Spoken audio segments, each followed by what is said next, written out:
My name is Nicola and I am Head of Marketing for Glanbia Ireland Ingredients. Okay. So I'm based here in Ireland, working in Kilkenny and working with some of the great dairy ingredients that we have and basically helping to sell those to a lot of different markets around the world.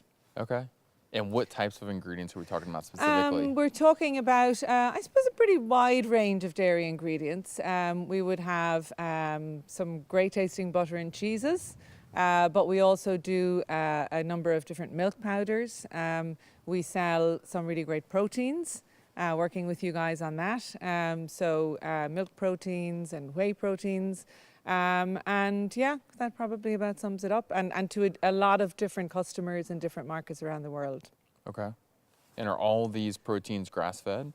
Well, we work from a grass-based system in Ireland overall, across the board, and you're seeing that as you're going around here today and over the last number of days. So that is how we do dairy in Ireland. It is grass-based. But we have, I suppose, different levels of grass-based systems that we work with as well. We, of course, have our truly grass-fed branded ingredient range that we're working with you guys on at the moment. And that's where we stand over a claim of 95% grass-fed for those ingredients. Why go the extra step of saying it's 95% grass-fed? Well, we've gone the extra step of that 95% claim because we've been looking at a number of markets around the world for quite some time, watching what's happening in the whole area of natural foods and natural beverages, particularly in the US, for example, where we've seen significant momentum in that area in the last while. And what we're seeing when we talk to consumers, and we've talked to a lot of consumers in various parts of the market, and they're telling us that they love things that are natural.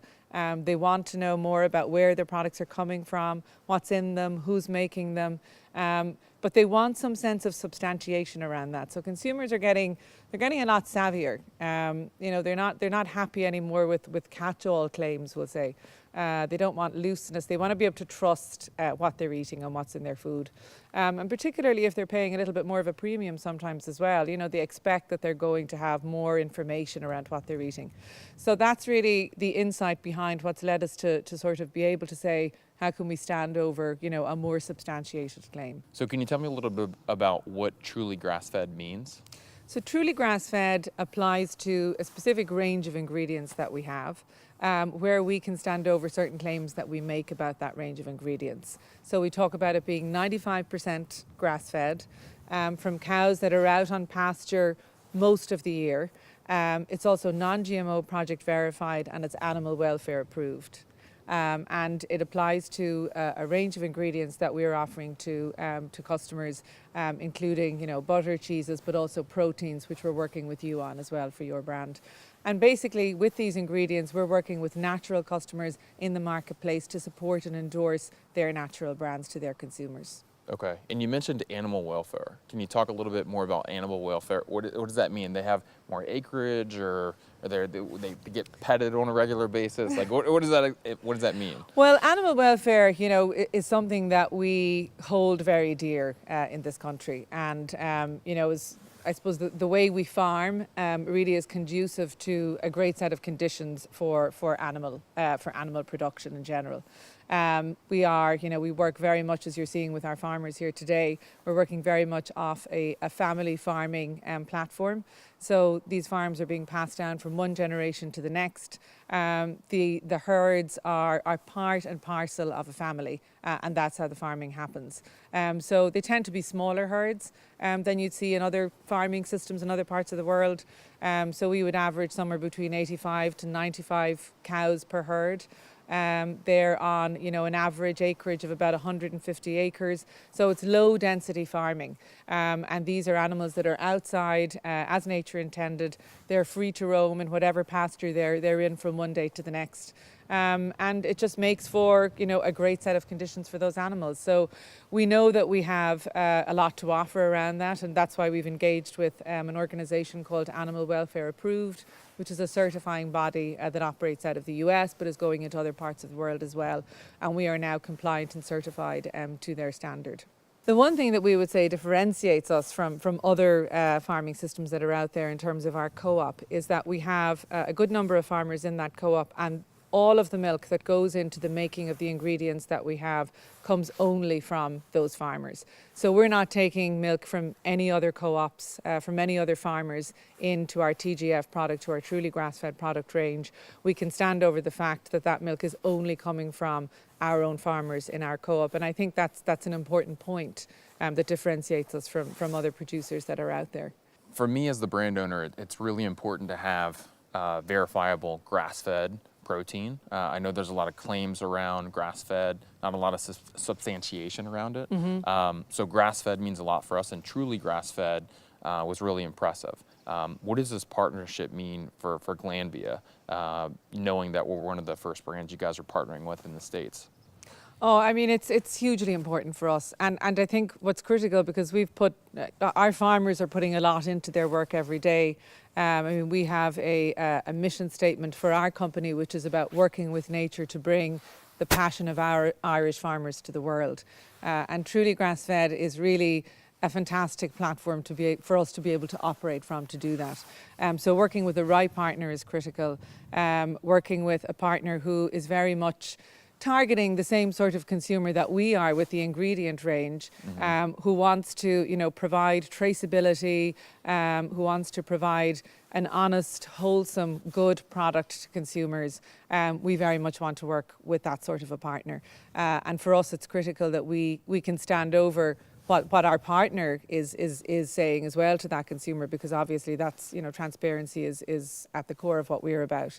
So if we're going to, work with that consumer, work with that partner to use our seal on their product, it's really important that we believe in what that product is all about. And I think, Iconic protein is a great fit for us from that point of view. So what's the difference between grass-fed and grain-fed? Well, it's interesting. There's a number of studies that have been published in the last year. And actually there's an organisation called Teagasc in Ireland, which is the agricultural research body here in Ireland. And a team there have actually looked at milk coming from grain-fed versus grass-fed dairy systems. And they've done a number of studies there. They've looked at the profile of the milk that's coming through. They've also done some sensory work with cheese in particular in that instance. But in terms of the profile of the milk that has come through, they've shown that there's significantly higher CLAs, conjugated linoleic acids, in the grass-fed versus grain-fed milk. They've also shown that there's a significantly improved omega-3 to 6 ratio coming through in the grass-fed versus grain-fed. Other studies within that bigger overall project have shown that there's a significant preference by consumers for grass-fed cheese versus grain-fed cheese. So these are some interesting, studies that have just been completed, and they are now published in the Journal of Dairy Science as of the beginning of 2017. So why 95%? Why not 100%? Because it's not the case, and there are systems out there that talk about 100%, and that, I suppose that's for those systems to stand over. We would certainly maintain here in Ireland that 95% is a good level of grass within the diet. It's obviously the predominant source of feed for the cows. The other 5% is made up of some extra nutrition, mineral and vitamin supplements that the cows need at certain times of the year. They do go in the winter, obviously, when the weather becomes too inclement for them to be outside. We don't want them in really cold conditions outside. The grass is not going to be optimal. So in the depths of the winter, in December and January, and sometimes, coming out a little bit on either side of that, the cows will be inside because, for their own welfare, it's better for them to be there. When they're inside, they are eating what we would call ensiled grass. So that is still grass. It's grass that's been harvested during the summer and then that's kept and fermented and given back to them during the winter. So they're still eating grass inside, but then that will be topped up or supplemented with a little bit of incremental feed. And as I said, there's vitamins, there's minerals in that feed to give them a bit of extra nutrition when they need it. You know, when cows are coming into late gestation, late pregnancy and early lactation, when they do give birth, they do need an extra little boost, and that helps for that. So that's where the other 5% comes in. Okay, and I imagine when the calf is in gestation, they can't eat grass, right? Or No, are you like- counting that in the Oh life yes, cycle? they would still be eating grass. Okay, They would okay. still be eating grass. So this Yeah. is only just a booster, a little bit of something extra, you Yeah. know, to keep them going. But absolutely, they're eating grass year round, whether it's fresh grass that they're grazing outside, which is most of the year, or dried grass that they're eating inside.